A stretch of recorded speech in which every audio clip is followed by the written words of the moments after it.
Senator Coco, mukhang suntok sa buwan nasagutin po ni Senator Chis Escudero yung tanong na yun ni Sir Ted. Pero kayo, your stand, sa tingin niyo po ba may kinalaman sa posisyon ni Senate President Chis Escudero kung bakit naantala na ang impeachment trial sa Senado?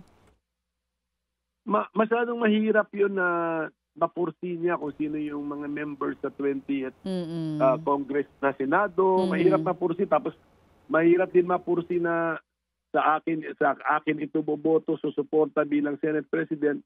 Ako actually, pinapakinggan ko pronouncement ni Senate President Chis Escudero. Lawyer din naman siya.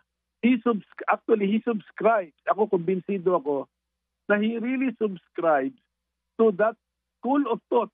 Yung kampo ba? Yung kampo na yun na ang point nila na kailangan naka-legislative session ang Senado, ang Kongreso, bago makakilos ang Senado bilang impeachment court. Doon sila napako eh. Ayun ang, para sa akin, yun ang pinaka-critical na pagkakamali nila nung na pinako na nila ang sarili nila sa ganung paniniwala. Di wala na talagang choice. It's either special session called by the President or resumption of regular session on June 2. So, mali yun kasi pang Article 6 na thinking yun eh.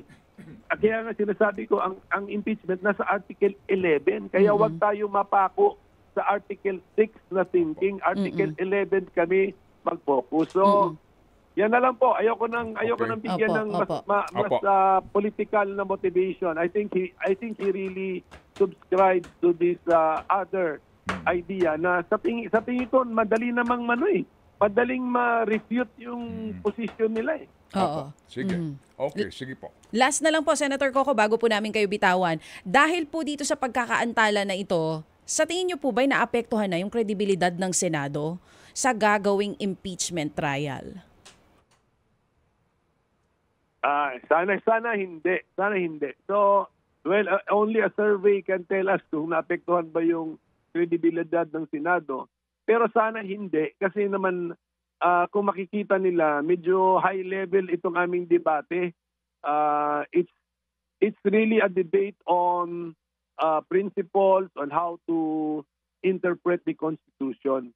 At kaya nga sinasabi ko kanina na para sa akin klaro sa isip ko na talagang out of sincerity, lawyer's interpretation niya, dun siya talaga sa kabilang kampo. Ako naman, political free analysis, lawyer's interpretation din, dito naman ako sa kabilang kampo na hindi kailangan naka-legislative session kami. Kahit ngayon, kahit bukas, kahit next week, pwede na kami mag-convene as a Senate impeachment court.